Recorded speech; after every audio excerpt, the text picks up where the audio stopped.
introduction to one of my favorite people on earth, Mr. Stephen Oliver, who is with the Advisor Marketing Podcast. Now, Stephen is a true maverick, and I mean that in every sense of the word.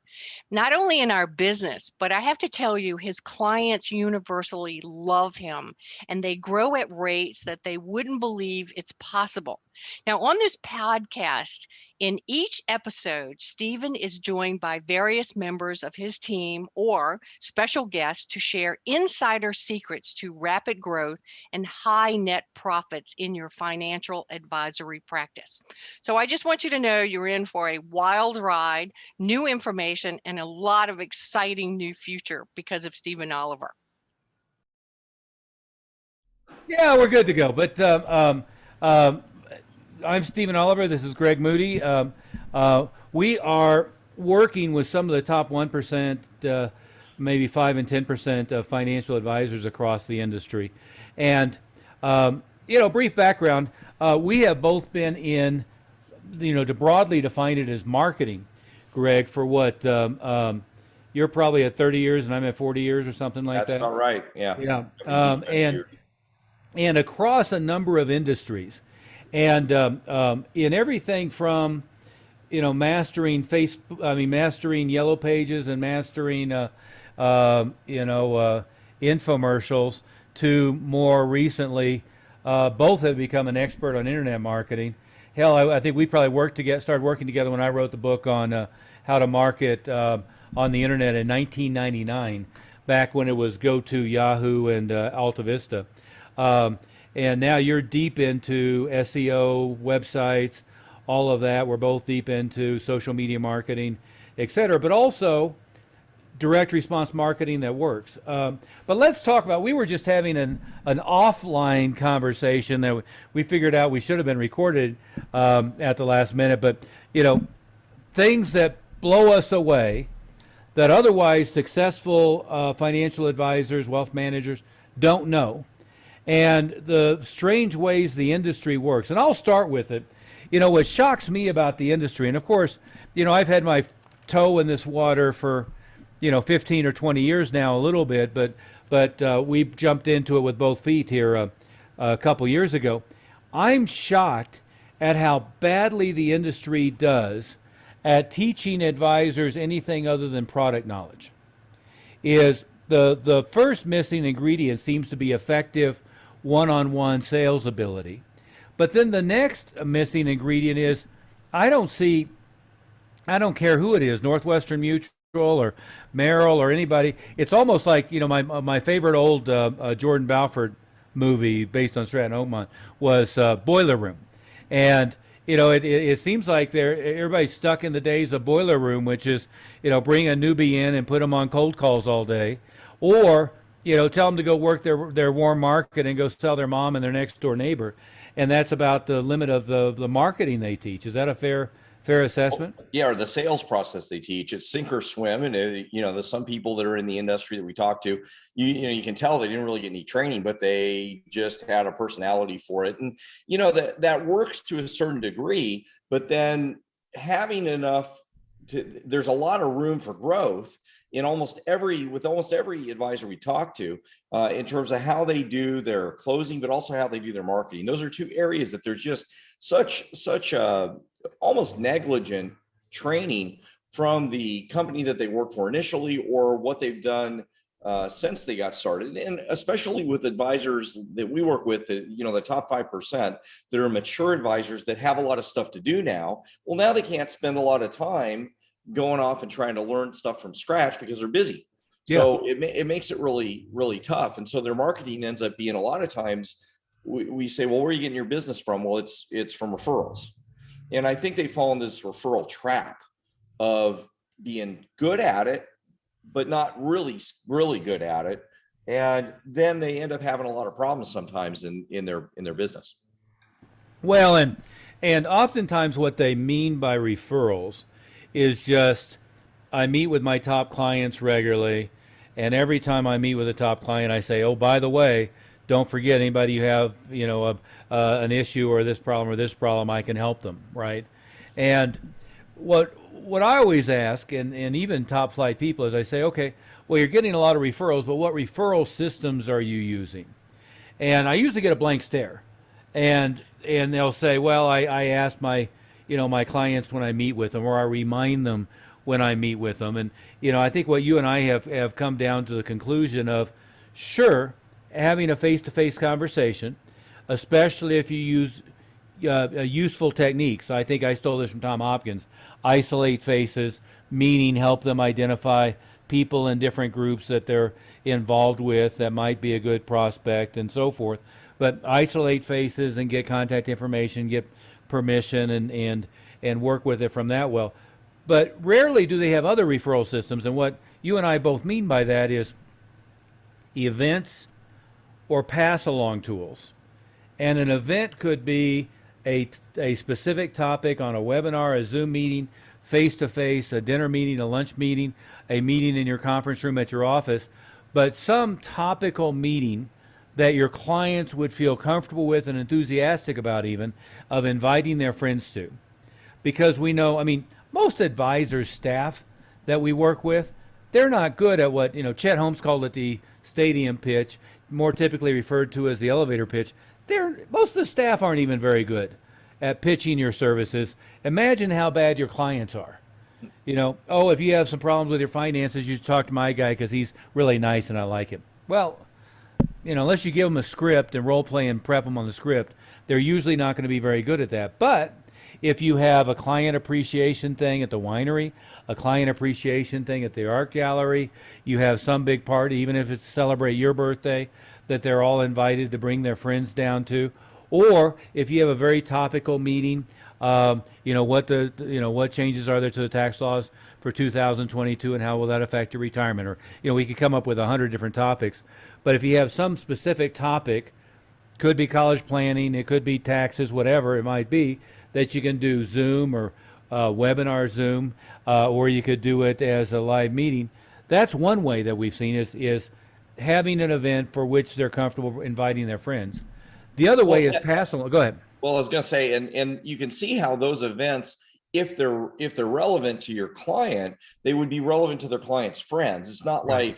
like they have to pull teeth to get them to come to something or trick them by having a dinner where they get a free steak. Hey, come on and we'll get a free steak at my advisor's You don't need more plate liquors. Right. And there's such a disconnect when people have operated that way that, hey, you're getting a free dinner. And then now we're going to try to kind of flip the whole script on them and get them to come and do something with us. And then that's even done poorly. So there's so many poor things about the way that the industry's handled this type of stuff in the past that it's just amazing that anybody's got any business at all from this kind of thing. And frankly, the people that we end up talking to are people that are really, really good at some of these small things, but they could triple, quadruple their business if they did things the way we're talking about, even what you're hearing on the podcast right now. Yeah. But well, and pass-alongs you were going to talk about. Yeah, but before we even do that, let's talk about what you mentioned before offline. Is I've got an advisor I'm working with, client list of like 330 people, but when you sit down and go through the list, as usual, there's 10% that he'd like to have more of. 20% total that he would tolerate, and 80% that if he was doing it over again, they're not who he would want as clients, right? And the problem with referrals is if you don't have a lot of clients like you want your practice to develop in the future, is what your clients can do is bring more people like them. They don't bring people who are of much higher quality than they are typically, right? And plus, frankly, if my brother-in-law is a successful entrepreneur who just sold his business for $10 million, and I'm your client who's never made over $80,000 a year at as a school teacher, that client is not going to be the most persuasive voice for the brother-in-law who just had a liquidity event, right? So you're going to keep replicating your client list. Referrals means you replicate your client list. And we've talked to some people that, they think that they're doing a good job of kind of filtering that asking for the lawyer that they work with, or asking for the accountant they work with, or asking for, and it can work. You can do the people that do a really good job of asking for their friends and isolating faces and do that really, really well. That's okay. But there's a lot more that they should be doing in the referral space. And then you got to understand, we can't get in that trap where that limits is the only thing that they do for marketing. Yeah, yeah. And so where we were going next was obviously asking one-on-one, events for which they feel comfortable inviting their friends to. And then a third category is pass-along tools. And that can be anything from a video presentation you do that can be shared on a DVD and shared on a thumb drive, and of course shared by a web link, but I like tangible things to share. Or it could be a book, it could be a white paper or a report on a specific topic, anything that your client can have on hand. So when a topic comes up at lunch or dinner, they can say, hey, I have an advisor, but he wrote a book on that subject. I'd like to give you a copy of the book, right? And you and I have talked about many times, the book could be a 40-page book, or it could be a 300-page book. And what works best as a marketing tool tends to be multiple small ones, not one big, your life's work in one, in one encyclopedia thing, right? And really, a book for that purpose is more of a sales letter than it is an educational tool. So as we look at, that's another factor where your client is in all likelihood not going to be good at quote unquote pitching your services, but they can be really good at, hey, I've got an extra copy of my advisor's book at home on the subject we were talking about. He's great. I like working with him, but let me give you a copy of his book, and maybe you'll find that valuable. Of course, all of those things, by the way, this is something you and I were laughing about also offline, is most people's books or report don't have a call to action in them. Yeah. Or, so somebody thinks this guy is the most brilliant guy I ever heard from, and I really want to work with him, and then there's no way to find him. Yeah, yeah. Or they make the mistake of thinking they're going to give somebody a book and they're going to read the book, right? Exactly. So the call to action is at the last page, and by the way, my name is so and so, and here's my phone number if you'd like more. They have a impudent call to action that you have to read the book to ever get to. No, I want to have the coupon box on the back cover and on the inside cover and on the front cover, and an awful lot of the purpose of the book. Like I've got a couple here on my desk that are serving as what do you call it? Paperweights. I was thinking of my beverage sits on them, yeah, so that I don't stain my leather top. Yeah, there you go. Coasters. They were serving as coasters.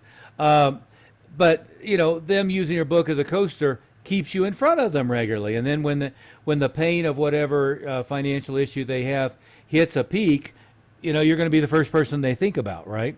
But those pass-along tools are really useful. And by the way, it's amazing, Greg, how many people we talk to who have a negative perception of doing a book. And I don't know why. I mean, I think part of it is they picture the labored writer sitting down for 3 hours a day at the typewriter struggling. And most effective marketing books aren't created that way, right? They're created either completely outsourced. I mean, we were talking about the other day, you work with a company called Rev Marketing that'll do it for them. We have a mutual friend who owns Forbes books. They'll do it for them on a Forbes imprint. Now, it's a 6-figure deal. But there's a range of everything from we have a conversation, we transcribe it and hand it off to somebody to write it, to the Rev Marketing's approach, which is going to be a very cost efficient, but they're going to hire a writer and utilize your knowledge for the thing to get done, to the higher end where you can get, I've had friends who have done New York Times bestsellers, but they had, high-end copywriter, the publisher coordinated, they having conversations with the with the ghostwriter who put it into form, and then the publisher had an editor. But usually what we're talking about is super simple, and it's a 40-pager or a 50-pager or a 60-pager, and it's done not by you laboring over the computer or the typewriter for 3 months. It's done by either talking it out or handing it off to a writer who does a good job for you. Well, and I think what people don't realize is that I think the last stats we saw in terms of business books by small business owners, 70 or 80% of them on Amazon are ghostwritten. Yeah.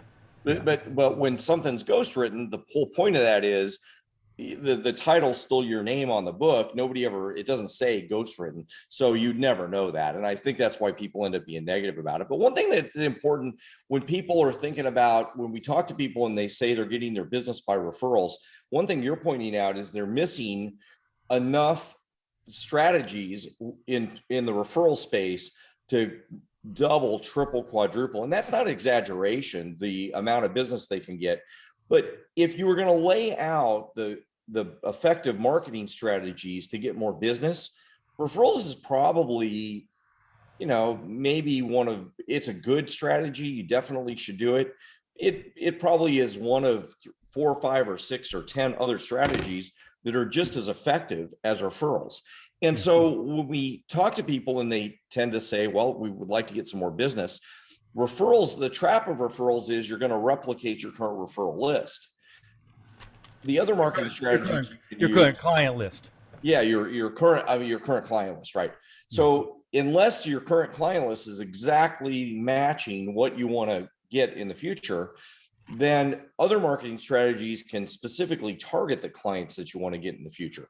So that seems to me to be something that it's a little bit of a knife in my heart when I talk to these guys that are doing really, really well, but maybe working a lot harder than they need to work because they're working to get the 100% of people when only 10% of them are getting them the income that they'd like. And they really could be trying to replicate that 10% with other marketing strategies that would work more effectively. Yeah, I've told you my story about my client, Sally, and she was like my biggest fan, loved everything we did, and she kept bringing down friends.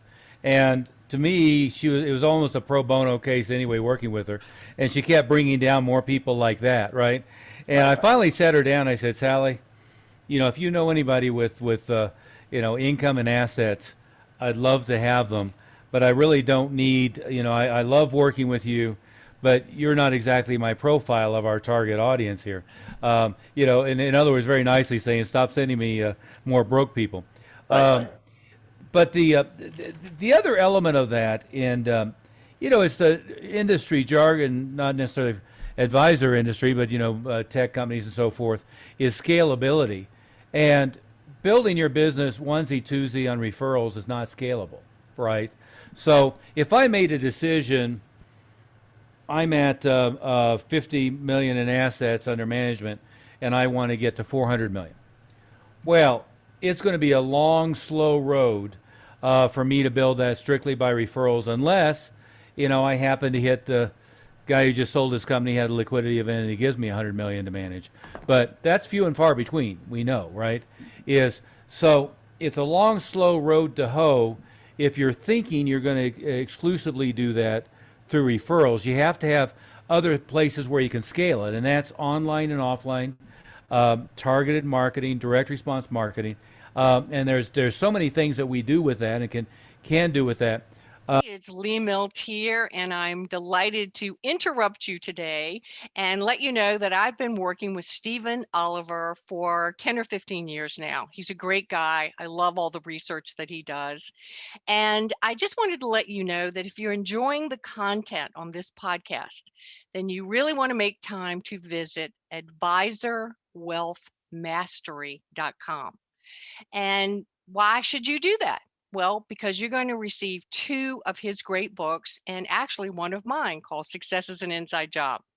You'll also get a lot of absolutely free material on growing your practice through effective marketing. So again, take the time to go to advisorwealthmastery.com. And again, what the next thing I would say that shocks me about not only the industry but about advisors is, we call it the Parthenon. I got, the facade of the Wall Street of Wall Street in behind me.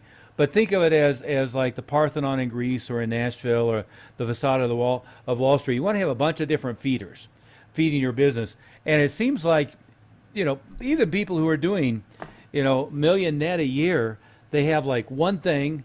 Maybe if they're really slick, they have two things they're doing to feed traffic, but they don't have what we want is 10, 15, 20 different feeders that are always driving them traffic every month.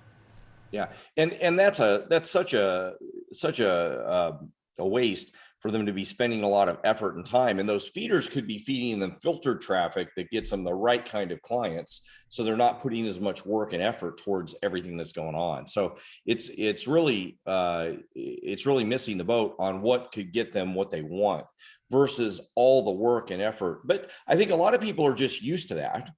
So one of the things that we have to do is kind of break the mindset of, used to going and trying to get referrals, used to going and schlepping around, working with people. Even if you're doing really well, you could be doing really, really well, but what's really well versus what you could be doing if you're getting a lot more clients in the target area that you really want to get.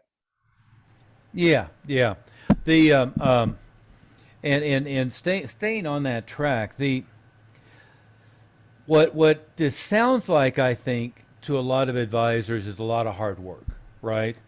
But the reality is it's about developing systems. And people who are already at the upper echelons of the industry, they've developed already, I would hope, a consistent and congruent script that when they're meeting with a new prospective client, that they basically replicate the same language every time. And if not, that's something that you should have, and we can work with you on. It's very hard to scale or expand through staff, especially if you don't have a solid system for selling. Because otherwise, one of the things I stole from Dan Kennedy is he said if you don't have a system for selling, you're at the mercy of their system for buying, and their system for buying is dysfunctional. But the other thing is think about what happens if you don't have a bunch of things going on. The COVID era here behind us, sort of, I guess, but the COVID era was a good example because you and I got inundated with primarily commissioned insurance agents, annuity salesmen. Mm-hmm. So they don't have a big, a big revenue stream built up coming in. Regardless, they're dependent upon the next new sale, right? Which is the challenge. Who were dependent upon lunch or dinner meetings, or some meeting without food, but they were dependent upon direct mail, Facebook, drive people to a live in-person meeting, and then make the sale, and the bulk of their income was coming up front. All of a sudden, they were in bad shape, right? Is the live meeting thing dried up, especially the live meeting thing with 55-year-olds, 60-year-olds, etc., at a higher age limit. And in a lot of jurisdictions, Canada and the U.S. And internationally, is all of a sudden the restaurants can only do carryout and so forth. So, and even when it opened back up a little bit, those same venues, the ideal client for them was very hesitant to go out into those venues again. So the crowded little Italian restaurant that was considered quaint and cozy before is now considered claustrophobic and a high risk zone, right? Sure. And me, I'm not particularly worried about all this stuff, but I still look around this doesn't seem like there's a lot of circulation. We're kind of crowded in here. That's in the back of my mind, and it's certainly in the back of a lot of your ideal clients' minds. But the point is they were living with what Jay Abraham calls a diving board. They had one pillar to drive traffic, and their income was only as good as what they could go hunt for themselves and kill this week.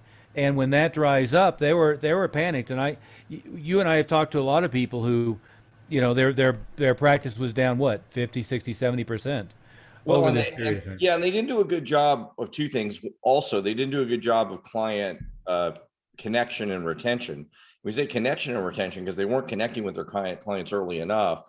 Normally during the process, the ones that we had worked with that were connecting with their clients and working on retention prior to that, they were keeping them from jumping off the cliff things happen. Especially when the market tanked, right? Yeah, exactly. And they weren't, stop and answering the phone and not paying attention. And the ones that were paying really close attention were getting their clients to invest more money and do more to take advantage of what was happening with the market. And so, our guys did really, really well because they were already working with their clients and making sure that they were maximizing what they could invest. But yeah, I mean, if they didn't pivot quickly and move to Zoom and move to the other strategies, then they were having a lot of trouble. Yeah.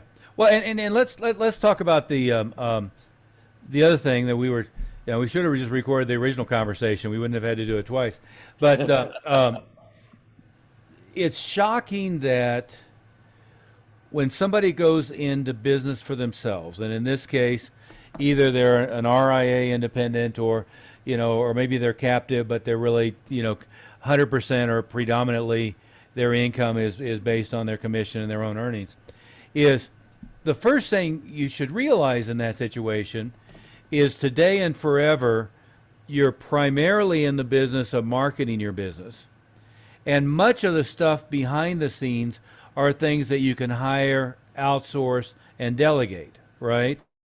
And it's interesting that it seems like in every industry we deal with, we've worked with lawyers quite a bit, and you and I both come from martial arts and martial arts schools. But they want to hire they either want to hire the salespeople or they want to hire a quote unquote marketing guy, and think they're going to bring somebody in to handle that. And Elon Musk wouldn't be looking for a marketing guy to compensate for what he perceived a weakness. He'd be fixing the weakness and understanding it, and then he can hire and delegate whoever he wants to do the underlying detail. And it doesn't matter who you're talking to or talking about. Ken Fisher clearly was always the number one marketing guy for Fisher Investments. Steve Jobs was the number one marketer by a landslide for Apple, and you can go through the list.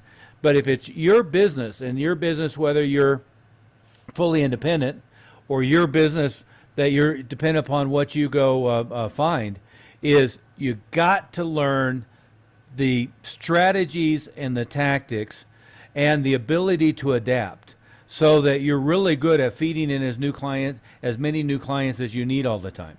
And Yeah. I think, I was going to say that's the thing that we talk to people a lot about, is there really is this tendency to want to abdicate the marketing to somebody else. And the marketing and the sales, marketing probably number one and sales number two. Probably easier to abdicate the sales than the marketing. But the marketing of your business, you really can't abdicate. And that doesn't mean you have to do everything. I mean, Steve Jobs, for goodness sake, didn't design every ad and do all the TV production and do everything for Apple.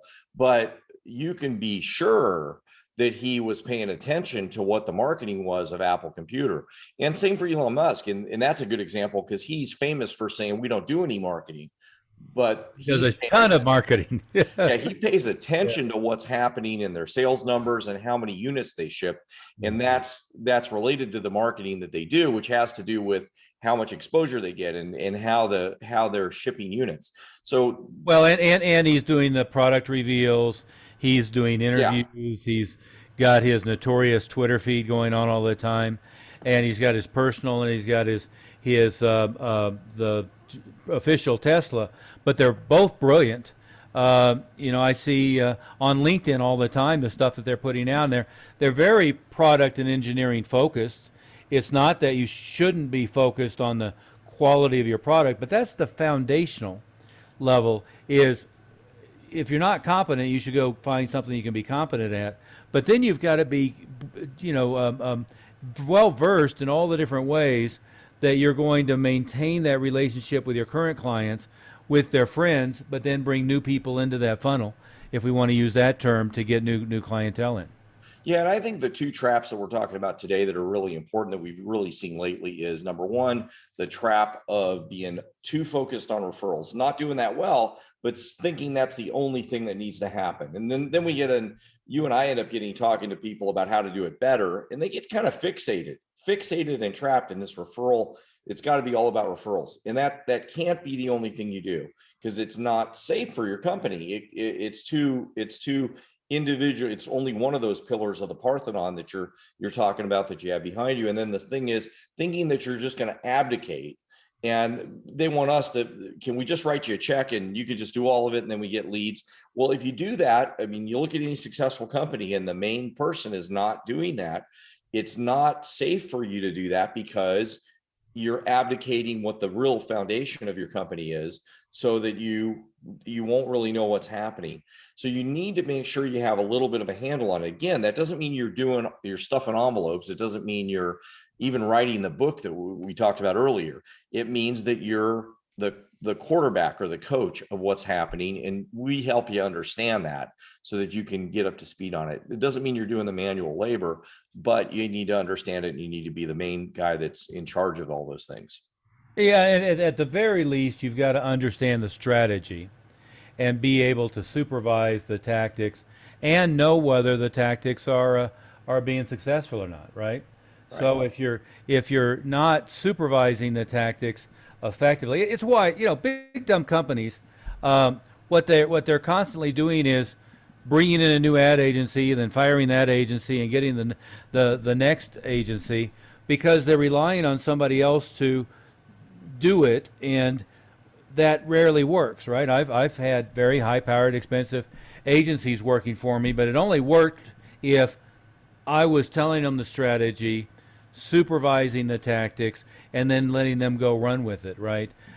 Using a media buyer, using an agency to place the pay-per-click ads, using an agency to pay do the Facebook ads, but letting them come up with the strategies and not supervising the tactics is a really bad idea. Yeah, and it's very much like when we have people ask us, well, how much should we spend on marketing a month? Yeah. We have to figure that out. We have to help you figure that out. And it's based on what return on investment you get from each of the clients that you have and how much you're making per client.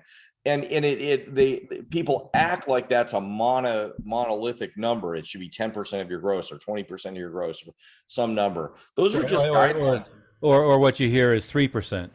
Yeah. And those are, some rule that some professor said in business school somewhere that they threw out on, it might be that Coke and Pepsi are spending 10% of their gross on marketing, but it's a completely different kind of thing than what you all that are listening to this are doing in your business. So you have a different measurement for how you're doing marketing. So that's what we're trying to help people with. Well, for example, so like if we're doing Facebook marketing because online is so easy to track. If we're doing Facebook advertising, we're going to start with a number, which is what's our average client worth, lifetime, first year, first quarter, right? And so we're going to have a number, and that that number might be 50,000, it might be 100,000, depending upon what you're doing specifically. Heck, it might be 5,000, right? But we're going to have a number for what is that client worth, right? And then once we know what that client is worth, we know what we can spend to get a new client, right? So, when I was in the franchising space, franchises don't mind spending $15,000 to get a new franchise, right? They don't mind spending $20,000 to get a new franchise. Same deal with being an advisor. You got to know what they're worth. And then once you know what they're worth, you know what you can spend to get a client. Now, once you know what you can spend to get a client, you have to back it up to, how many appointments do I need to get one a client? And what's my closing ratio? So here's how much I can spend to get an appointment. How many leads do I need to do to get one appointment? Well, here's how much I can spend for a lead, right? And in most environments online, what we're doing is we're spending money per click. So what we know is, how many clicks do I need for an opt-in? How many opt-ins do I need for an appointment? How many appointments do I need for a client meeting? And how many client meetings do I need for a new client, right? And once I know those numbers and I know my closing ratios, now I know what I can spend for a click. And I know what I can spend for an opt-in. I know what I can spend for an appointment.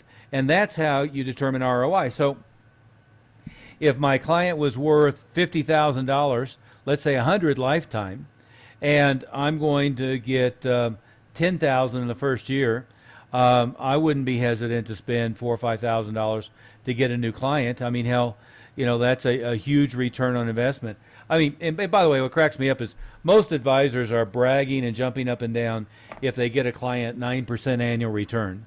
But then when you try to get them to do, here's something that's going to get you 1,000% return. Yeah, or 220 times annual return, 2,000% annual return.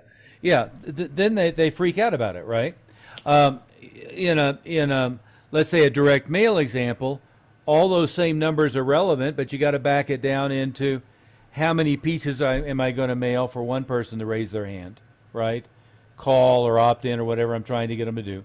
How many people have to raise their hand for me to get a client meeting? And then how many client meetings do I need to have to get a client?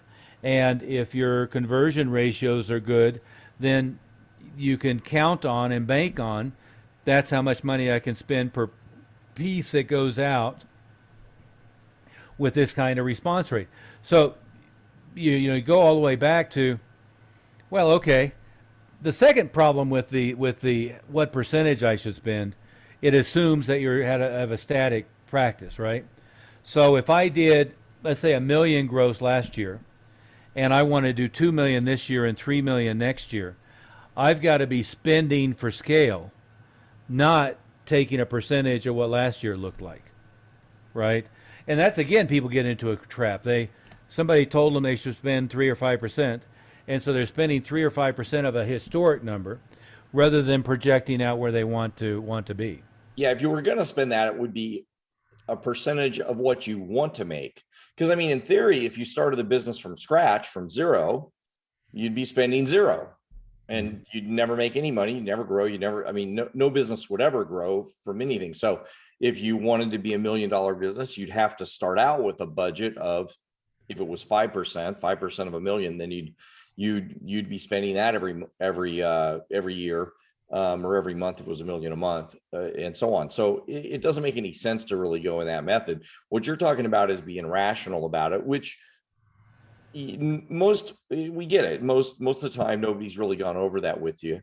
So that's what we can help you do, and help you make a good plan for moving forward. So you don't mind spending, if you're spending $5,000 on certain kind of marketing, but you're getting a 20-to-1 return, you don't mind spending the $5,000. Yeah. I spent as many $5,000 as I could. I'll spend it again and again and again because I'm going to get a 20-to-1 return. I'll keep doing that all over the place. Yeah, and stay with the language you used a minute ago, which is my favorite, the difference between delegating and abdicating, right? If I know here are the numbers that I can get from any source, then I could hire an agency to manage, say, Facebook and LinkedIn. And I could hire an agency to manage my website, and I can hire an agency to manage my pay-per-click.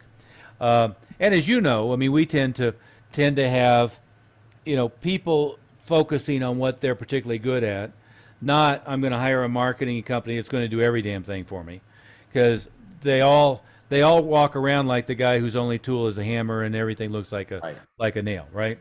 But then I can go hire them and I can delegate the activity for them, and I can hold them accountable based upon a measurable number, right? Not based upon, well, I was told they're really good at what they're doing, so they must be doing a good job. No, I know that a new lead has to cost me X, and a new appointment has to cost me X, and they're costing me double that, or they're costing me half of that, or they're right on target, whatever it might be. That gives me a measurable number where I can hold them accountable, right? Let's use that same language though, Greg. And the other thing that we're exasperated by is most advisors, as they've started small, are hesitant to add staff, which I understand. I mean, I don't want to put out the door $50,000 or $100,000 to add somebody who's not generating 10 times that in return, right? And that's my rule of thumb. They got to be doing 10x what I'm paying them, or it's not worth it. But the other rule of thumb is, if my personal time is worth $500 or $1,000 an hour, and I'm spending any amount of time doing $10, $20, $30, $40, $50 an hour activity, I shouldn't be doing it, right? I'll give you a silly example. during all this COVID craziness, when my 13-year-old was in the other room pretending to be in school on Zoom, right? Yeah, right. Which really meant, I mean, not to go on a rant, but the teachers were completely incompetent. What was happening is they would do 5 minutes on Zoom, and he'd have an hour to play video games, right? But I found myself a couple of times playing Uber driver, right? Is he wanted something to eat, I'd get in the car and I'd go and, an hour later round trip to get him Popeyes, which is the most disgusting crap in the world, or something else. And it dawned on me really quickly, yeah, Chase, call the Uber driver, call the, the Postmates, whatever, because he knows how to do all that stuff much better than I do. And last thing I should be doing is go get in the car and running any damn errand, because I want my time to be worth $2,000 an hour. And the Uber driver is working for, probably realistically, he's making sub-minimum wage, right? Especially if you're counting in wear and tear and mileage on a nice car. You really, it's a crazy thing. I was talking to another friend recently, and I was on the cell phone, and he was at Staples. I'm like, why are you at the office supply store? Well, I needed this, this, this, and this. I said, okay, I have this thing called Amazon and this other thing called Staples, and they deliver it to my front door, and if it's not there today, it's there within 48 hours. Why would I ever leave the house to go to an office supply store, right? But when it comes to staffing, I think that advisors are really bad about abdicate, not delegate. And they hire for what they perceive to be skill set rather than hiring for industriousness and attitude. Is that a fair statement? Yeah, and then that leads to abdication. I'm hiring somebody because they know how to. I saw this in my doctor's office actually one time. I go to my doctor's office and I got to talking to the doctor. I was, friends enough with him that I get to talking to him, and he hated what was happening in the office, in the office stuff, because I always would wonder why the file wasn't right or something was right. He'd be checking stuff, and he hated what would happen in the office. And well, why don't you fix get it rid of her, or do something about it? And he goes, well, but I've hired a bunch of people to do the office management, and I never get any better one. This is the best one I've got. So never get anybody who's good at office management. Right. I'm like, okay, well, so the answer is, he doesn't have any other answer but to abdicate it, because he has no clue how to do it himself. And it's the same thing we say about marketing or staff. If he was going to run a good, and I didn't want to help. We wasn't paying you $1,000 an hour. Yeah, if he wanted to pay me, we could help him. But the point is, he really needed to delegate. And by the way, free advice is the worst advice, because that means they're not going to pay any attention to it anyway. He would have never done a thing. Yeah. So anything that he could have done there, he should have been at least. He can't be the one doing the office work, right? We're not saying the doctor should have been doing the office work. Obviously, he needed to do his doctoring stuff, but he should have known enough to make sure that the person was doing it his way. It should have been his way, not hire a person to do the office management that's going to set the files up, that's going to do it her way. Because as soon as she quits, the next person's going to want to do it a different way. It's going to be a big mess. All they're going to do, and guess what his headache is? The office stuff. What his headache should be is get more patients, make the business run better, all of the marketing stuff that he needs to do. Here's the operations process. Here's the training process. I'm going to hire somebody with a good attitude, industrious, who's going to do things my way. I'm going to train them for a day or two of here's the way it's going to be.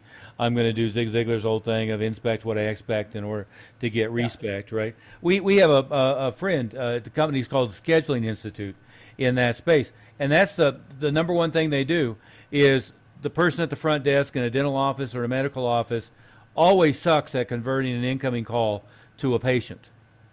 And so the first thing they do is they fix their phone traffic, because Martha at the front desk, runs off more patients than she attracts, right? And or runs off more patients by sitting there and being grumpy rather than being really facilitating. And they actually sell a program of here's the box, and we're going to send a staff member in to train them. And by the way, their staff member that they're sending in to train, the dentist could do it much better, much easier, much cheaper in 2 hours. But the dentist or the MD is afraid to learn how to do it himself. and he's afraid to supervise his staff member. I think I told you my story about the nightmare veterinarian. So I have the new puppy golden retriever. This has been a few years ago, Cooper, and the new puppy golden retriever has violent projectile diarrhea. Okay.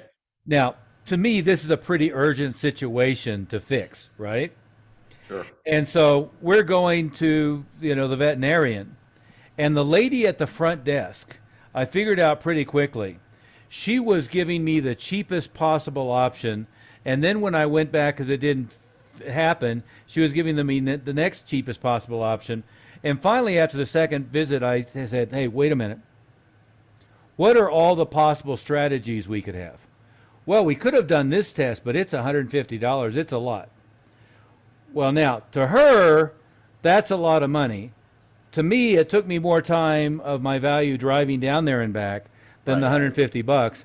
And the dog having projectile diarrhea in the car was, that was add several figures for the value of the problem. And I finally had to sit down with her and said, if money was no object, what would all of the things that you would tell me to do and give me? And she finally gave me the menu. I said, do all of that. She said, well, this may fix it. I said, you said may. There's no may here. It's got to fix it. We're not doing this anymore, right? But that's the way the front desk staff works in a lot of places. Is, and they dictate what the primary person. You think like in the doctor's office, that's historically in America like the top, type of profession, which I no longer think that's necessarily the top type of profession, but that's historically what we think of a very high status person in the office. They become the low status person in the office, and they get run over by the person at the front desk because they're not delegating, they're abdicating. And anyway, I think these are three big messages that we have on this podcast today that's really important. That again, we want to, that's kind of our mantra here when we work with a client to try to help them get through. Well, and maybe to summarize on the hiring staff is, if you're $1 million plus a year practice, you are in all likelihood personally a very high producer, somebody who can close the sale, right? The staff around you, and by the way, you shouldn't be shy about developing support staff, and we can help you with every step of how to find them, recruit them, train them, but you shouldn't be shy about that. But the support staff around you is not there to fix you. Is the high producer is the one who's the rainmaker. They're generating all of the business. Your support staff is there to pick up everything around you and to support that process and to get rid of all the stuff that keeps you from face-to-face meetings and keeps you from making a sale, right? And that's a mistake I see is you go hire somebody, who's a experienced practice manager, whatever that means, and they come in and all of a sudden they're bitching about the advisor. Well, he's disorganized and he's this and he's this. No. Her job or his job is to pick up the pieces and to give order behind the scenes, not to fix the producer, is to let the producer be the producer, right? I always had this, and when I had multiple retail outlets, I always had the administrative and the accountants were always bitching about the absolute highest producers. Oh, he did this and he lost this, and I was like, stop right there.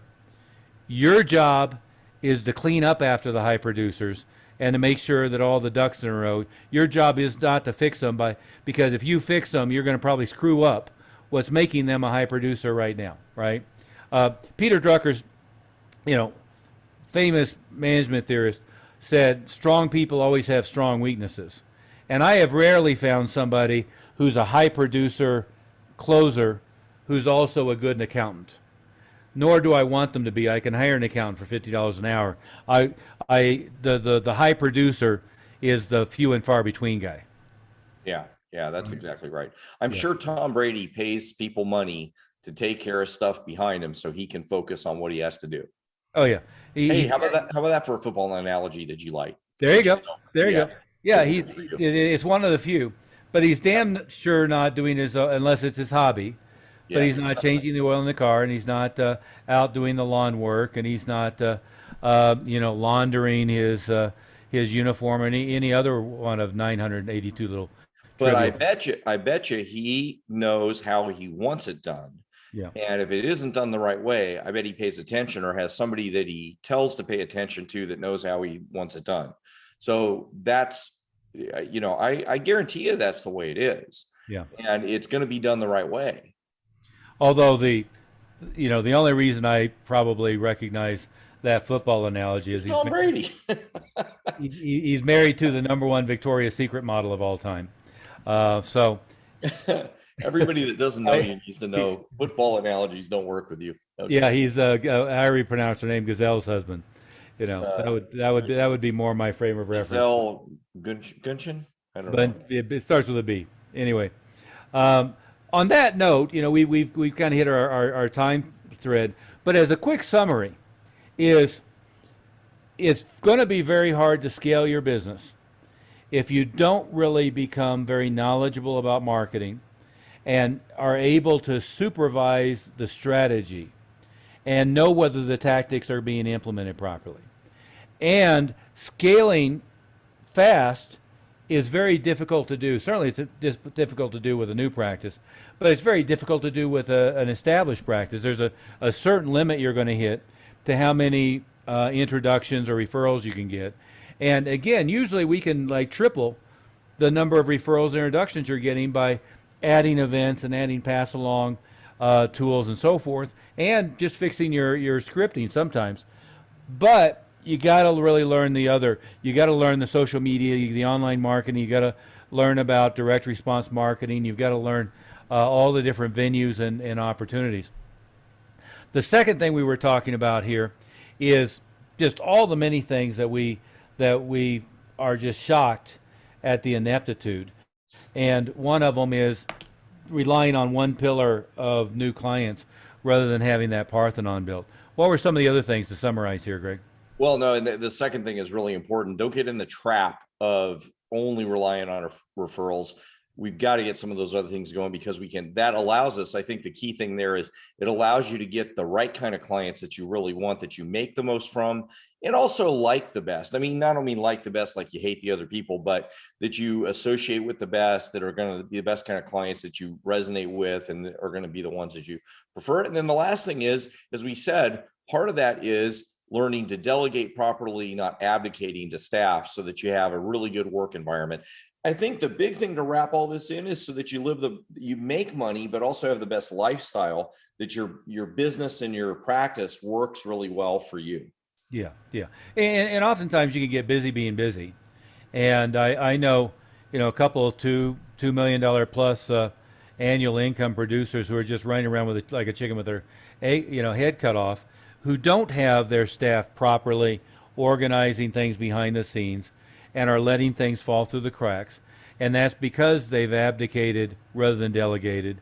And they tried to hire somebody who they thought already knew how to do what they need to do, rather than having a system where they trained them to do it their way, not some other way. And there's a lot of friction there when somebody comes in and they've worked for somebody else and they try to do it that other person's way, because usually that's not going to fit with your work style.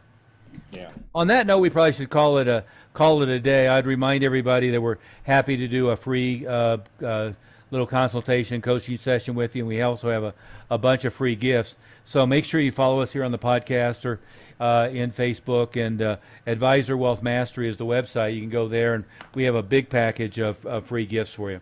But anyway, on that note, thank you so much, Greg, and thanks for everybody listening in and picking this up on our podcast or on the live stream. All right, see you guys later.